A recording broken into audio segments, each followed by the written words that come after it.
سلامونه کې هیله احترامات زه عمران تاسو ګوري ویزن پښتو چینل په نننۍ ویډیو کې مونږ د کرپټو کرنسي په یو بل قسم یو بل فارم چې هغه ته مونږ وایي ډوج یا ډاګي کوین په هغه خبرې کوو. یعنی دا ډیره زیاته اړینه موضوع ده، په دې باید خامخا مونږ ویډیو جوړ کړو.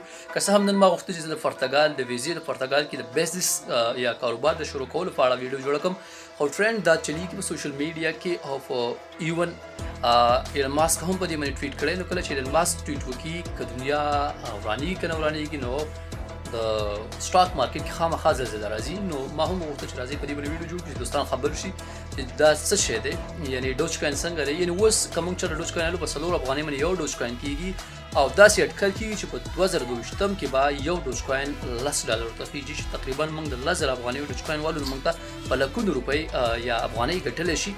نو ولې په دې کې انویسټمنټ وکړو، ولې یې ونه کړو، په همدې اړه خبرې کوو. خو زه تاسو ته دا نه وایم چې تاسو خامخا ډوج کوین واخلئ یا بیټ کوین واخلئ، ډوج کوین واخلئ یا فای نیټورک یا پلیز نور څه نه وایم. تاسو ته فاینانشل یا د کاروبار مشوره در کوم، بلکې صرف دا درته وایم چې زه یو خپل یو تبصره په دې کوم، یو شننه کوم، یو انالایسیس کوم، بیا باقي ستاسې کار دی. زه ډفرنټ ایکسپرټس یا پوهانو په دې اړه څه نظر دی، یعنی خامخا په 2022 کې دومره قیمت ته ورسي که وبه نه رسي، دې کې شاید تاوان تاسې وکړي. نو زه دومره غټه ذمهواري نشم اخیستی، خو بیا هم تاسو یو تبصره یو انالایسیس کوم. په دې هیله چې تاسو زموږ ویډیو خوښ شي، چینل سبسکرایب کړئ. که تاسو چېرته غواړئ چې په دې اړه موږ سره بحثونه وکړئ، راتلی شئ دلته، که موږ سره نږدې یئ موږ سره کېناستی شئ په بیټک کې، انشاءالله به دې موږ بحث وکړو. که چېرته داسې لرې یئ نو زموږ د ویب سایټ لینک هم زه تاسو ته په کمنټ کې پرېږدم، او تر څنګ زه د واتساپ د ګروپ لینک هم پرېږدم، هلته تاسو خپلې پوښتنې مطرح کولی شئ په کمنټ کې. دوستانو په 2013 کال کې په انټرنیټ باندې د یو سپي تصویر شیر شو چې ډېر زیات مشهور شو.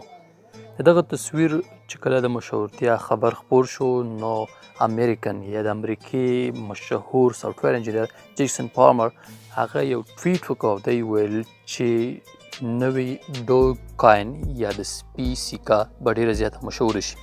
هغه صرف همدا ولیکه ځکه چې هغه د دغه تصویر نه د سپي د تصویر نه ډېر زیات متاثره شو، ډېر زیات اثر یې پرې وکړو. صرف هسې د ځان نه ولیکه چې د سپي سکه به ډېره مشهوره شي. یاره د وي چې په دې وخت کې هېڅ سکه نه وه د سپي د سکې په نوم یا د ډوج کوین په نوم.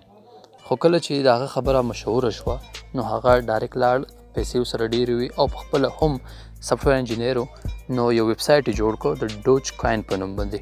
کله چې هغه دغه سافټویر او دا ویب سایټ جوړ کړ نو هغه په همدې ویب سایټ کې اعلان وکړ چې څوک داسې شته چې هغه ماته یو کرنسي جوړه کړي چې د هغه کرنسي کار دا وي چې کرپټو کرنسي وي او نوم یې ډوج کوین وي.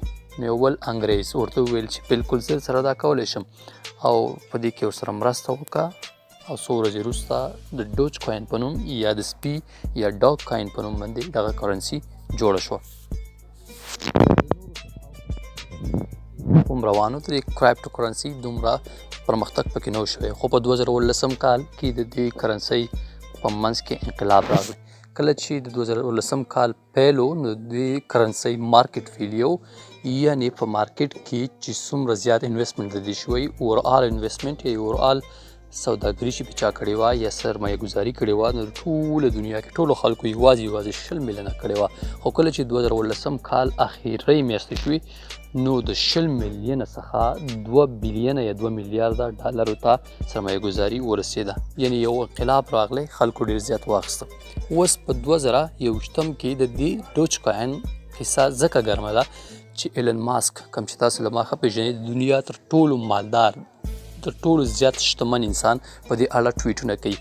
ایلن ماسک به تاسې ښه پېژنئ چې هغه د سپیس ایکس کمپنۍ مشر دی، د ټسلا د کمپنۍ مشر هم دی. ټسلا کمپنۍ چې کوم ګاډي دي یا کارز دي هغه جوړوي، او سپیس ایکس کمپنۍ چې دی هغه سپوږمۍ ته یا هم نورو سیارو ته هغه کې مارس یا مریخ راځي هغه ته د جګولو لپاره راکټونه جوړوي. نو هغه ویلي دي ایلن ماسک یادوم چې زه به دغه ډوج کوین یا ډاګي کوین سپوږمۍ ته وړم او دا به د سپوږمۍ پیسې کېږي. نو کله چې هغه ټویټونه وکړ نو د هغه وروسته اوس ډېر زیات خلک کوشش کوي چې ډوج کوین واخلي. کمیونټي جوړې شوي دي، دغه کمیونټي کوشش کوي چې ډوج کوین واخلي تر څو د ډوج کوین ویلیو $1 ته ورسوي. اوس د ډوج کوین ویلیو ډېره زیاته کمه ده، یعنې تقریبا 4 افغانۍ. خو هغوی دا کوشش کوي چې ډېر زیات ډوج کوین واخلي تر څو د ډوج کوین ویلیو غټه شي او خپل دغه مقصد ته ورسي.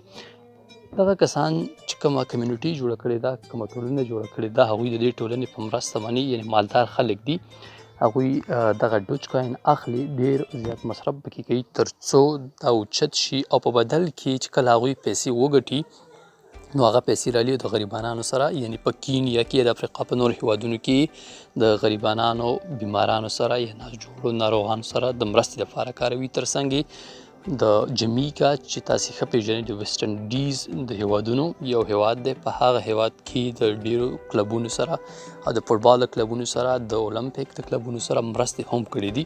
نو دغه کمیونټي غواړي چې د ډوج کوین ویلیو د ټول نه وړاندې $1 ته ورسي او بیا 2022 کال تر اخره پورې دغه ویلیو ورسي $10 ته.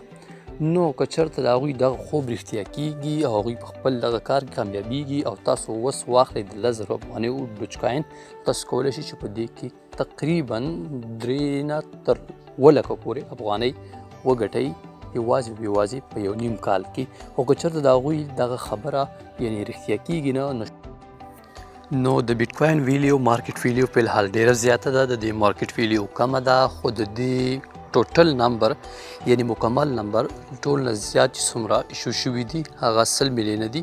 100 میلیونه نه بلکې 100 بیلیونه یعنی 100 میلیارده نه زیات ډوج کوین ایشو شوي دي، یعنی اوس په مارکیټ کې شته دی. خو بیټ کوین به تر اخره پورې یوازې 21 میلیونۍ. د دې نه داسې ښکاري چې روان وخت د ډوج کوین دی. که تاسې غواړئ په دې کې انویسټمنټ وکړئ نو ما ټول معلومات تاسو ته درکړم، باقي ستاسې خوښه ده. لوی الله پامان.